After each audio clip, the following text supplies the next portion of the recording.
makinig mga SSS members. 1,000 pesos hanggang 20,000 pesos maaari nyo pong makuha. Well, ito nga po ang kakapasok na anunsyo mula sa SSS. Yan ang ating pag-uusapan sa episode na ito. Hello mga ka-vlogs! Welcome sa aking YouTube channel at welcome sa aking official Facebook page. Saan ka man nanonood, kumusta? Well, after makinig mga miyembro ni SSS dahil ang SSS at ang RCBC ay nagkaroon na po ng Memorandum of Agreement. Ito po ay sinilihan noong nakaraang Agosto 11, August 11, 2026 sa Makati City, mga ka-vlogs. Well, ano nga ba ang Memorandum of Agreement na ito? Ito ay patungkol po sa paglunsad ng SSS Loan Light. Well, kung naalala nyo po mga ka-vlogs, noong mga nagdaang taon, I think mga November or October ba yun, inanunsyo po ng SSS na maglulunsad ito ng microloan na kung tatawagin ay SSS Loan Light. Well, ano nga ba ang SSS Loan Light?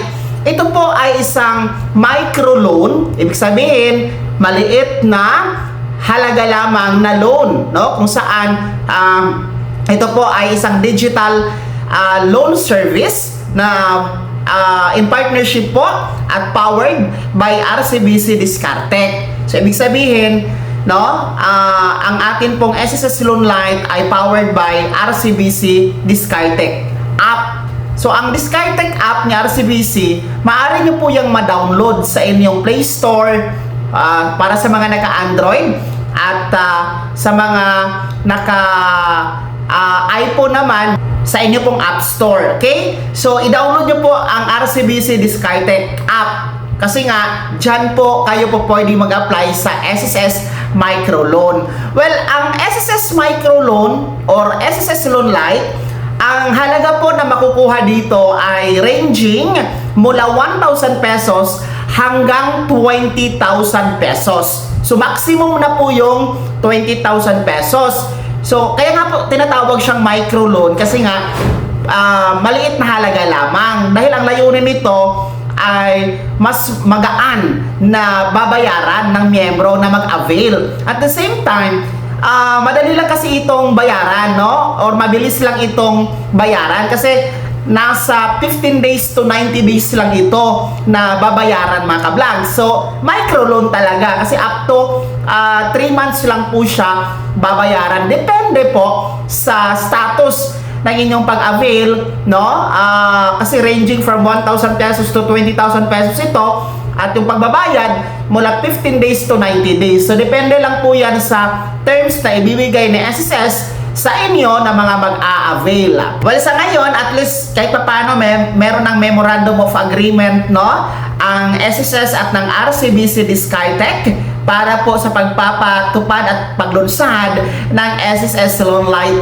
Microloan, mga ka-vlogs. Well, sa ngayon, hindi pa ito available kasi nga Memorandum of Agreement pa yung nangyari, permahan pa yon. Well, I think naman na mai-implement ito bago magtapos ang taon na ito, 2026. Let's see, tingnan natin. Baka end of this month of August or September, October, magkakaroon na ng paglunsad nito, implementation nito, at maaari na kayong maka-avail. Kaya standby muna kayo, mga miyembro na nag-aabang sa SSS Loan Light. Well, sa ganang akin, sa sarili kong opinion, maganda itong Loan Light, ni SSS dahil una, mababa lang ang amount, 1,000 pesos to 20,000 pesos. So, hindi ka mahihirapan sa pagbabayad, mga ka-vlogs. Maganda ito sa mga merong maliliit na negosyo, mga dagdag puhunan, kumbaga. Okay? Pangalawa, mabilis lang siyang bayaran kasi nga 15 days to 90 days lang po. So, talagang mabilis lang siya matapos, pwede kang makaka-renew, kung tapos ka na sa pagbabayad. Okay?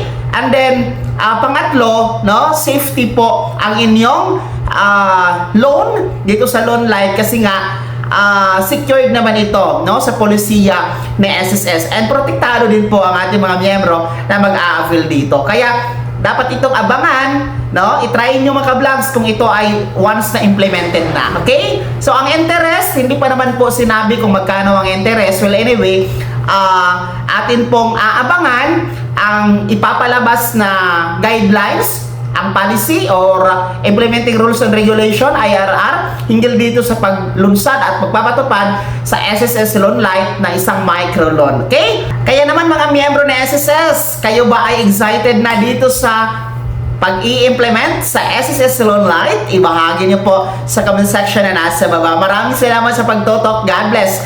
Mag-ingat mga ka-vlogs.